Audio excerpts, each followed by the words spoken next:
بسم اللہ الرحمن الرحیم۔ معزز ناظرین السلام علیکم۔ سرور کائنات صلی اللہ تعالی علیہ وآلہ وسلم نے ایک اعرابی سے گھوڑا خریدا۔ خرید و فروخت کے وقت کوئی موجود نہیں تھا۔ گھوڑا بیچ کر اعرابی مکر گیا۔ لوگوں نے ہزار سمجھایا کہ تیری نیت خراب ہو گئی ہے، رسول کی زبان سے سچ کے سوا دوسری بات نہیں نکل سکتی۔ اس نے جواب دیا، سچ ہے تو گواہ پیش کرو، لیکن صحابہ واقعہ کے وقت موجود نہ تھے، اس لیے گواہی نہ دے سکے۔ اتنے میں کہیں سے حضرت خزیمہ آ گئے۔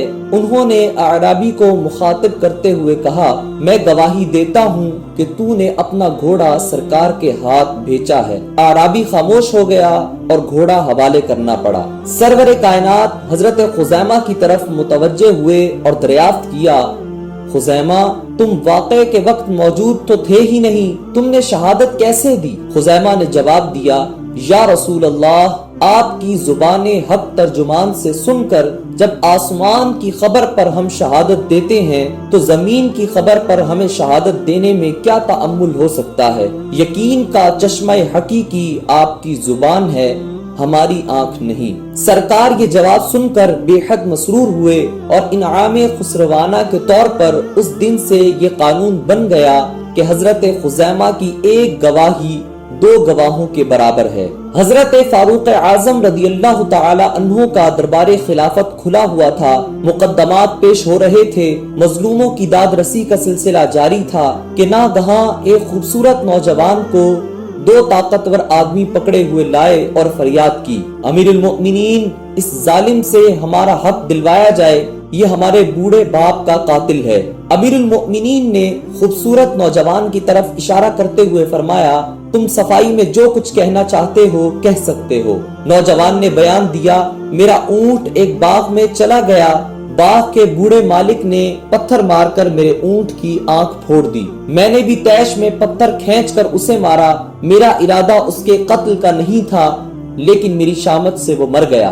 امیر المؤمنین نے فیصلہ صادر کرتے ہوئے فرمایا، چونکہ تم نے اقبال جرم کر لیا ہے، اس لیے اسلام کے قانون تعزیرات کے مطابق تم سے قصاص لیا جائے گا، خون کا بدلہ خون۔ نوجوان نے کہا، اسلام کے قانون اور عدالت کے سامنے میں اپنا سر تسلیم خم کرتا ہوں، لیکن اتنی بات عرض کرنے کی اجازت چاہتا ہوں کہ میرا ایک نابالغ بھائی ہے، باپ نے مرتے وقت اس کے حصے کا سونا میرے حوالے کیا تھا، میں نے اسے ایک ایسی جگہ دفن کر دیا ہے جس کا علم میرے سوا کسی کو نہیں۔ اگر میں سونا اس کے حوالے نہ کر سکا تو قیامت کے دن اپنے باپ کو منہ دکھانے کے قابل نہیں رہوں گا، اس لیے مجھے 3 دن کی مہلت دی جائے، میں اپنے فرض سے سبکدوش ہو کر واپس آ جاؤں تو مجھ پر قصاص جاری کیا جائے۔ امیر المؤمنین نے تھوڑی دیر غور کرنے کے بعد فرمایا، عدالت کے سامنے اپنا ضامن پیش کرو۔ نوجوان نے حاضرین مجلس پر ایک امید بھری نگاہ ڈالی، ساری مجلس میں کوئی بھی اس کا شناسا نہ تھا، مایوس ہو کر بیٹھ گیا۔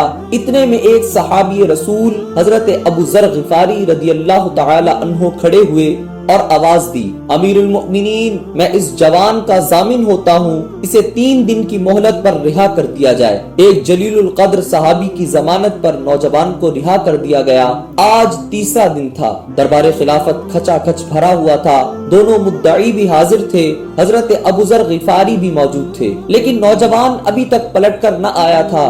جو انتظار کا لمحہ گزرتا جاتا تھا، لوگوں کی تشویش بڑھتی جاتی تھی۔ مدعیوں نے کہا، ابو ذر، ہمارا مجرم کہاں ہے؟ جواب دیا، تیسرے دن کا پورا حصہ جب تک نہ گزر جائے اس کا انتظار کرو، اگر وہ وقت مقرر پر نہیں آیا تو قصاص کے لیے میری گردن حاضر ہے۔ حضرت ابو ذر کے اس جواب پر صحابہ آبدیدہ ہو گئے اور ان کا اضطراب بڑھ گیا۔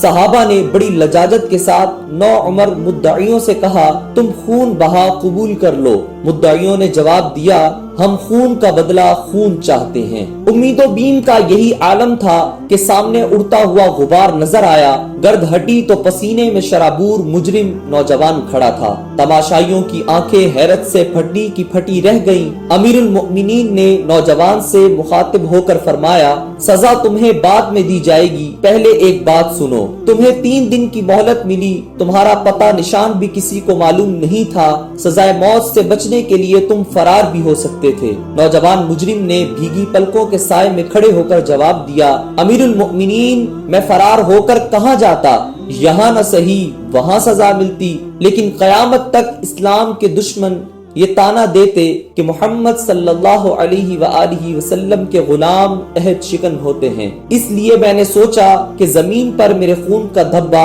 چند دنوں کے بعد مٹ جائے گا، لیکن عہد شکنی کا دھبا اسلام کے دامن پر ہمیشہ کے لیے نمایاں رہے گا۔ نوجوان کے اس بیان پر لوگوں کے دل بھر آئے، آنکھیں اشکبار ہو گئیں، اور اسلام کی اس رقت انگیز محبت پر صحابہ کرام کا پیمانہ لبریز ہو گیا۔ اب امیر المؤمنین حضرت ابو ذر غفاری سے مخاطب تھے، ابو ذر تم بغیر سوچے سمجھے ایک ایسے شخص کے ضامن بن گئے جس کے ساتھ نہ تمہاری کوئی شناسائی تھی، نہ اس کے پتہ نشان سے تم واقف تھے۔ ایک راہگیر پردیسی کی سزائے موت کا بار تم نے اپنے سر لے کر کتنا المناک اقدام کیا تھا، اگر خدا نہ خواستہ وہ نہ آتا تو آج ابو ذر کے ماتم میں مدینہ کا کیا حال ہوتا۔ حضرت ابو ذر غفاری بےتاب ہو کر کھڑے ہو گئے، امیر المؤمنین ایک ابو ذر نہیں، ہزار ابو ذر مدنی سرکار کی ادائے رحمت پر قربان ہیں۔ ایک غریب الوطن مجرم تاجدار کونین کے غلاموں کے درمیان کھڑا پناہ ڈھونڈ رہا تھا،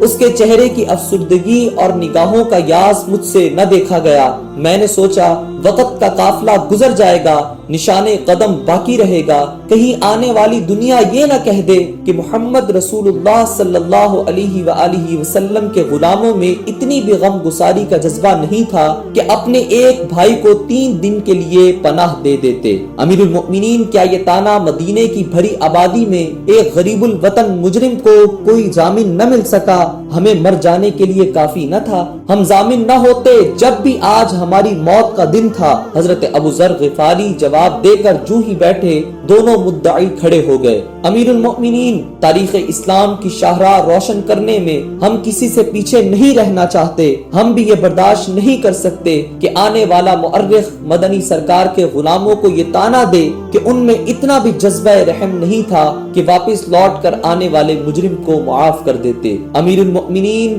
گواہ رہیے کہ ہم اپنے باپ کے خون کا دعویٰ واپس لیتے ہیں اور دل کی اتاہ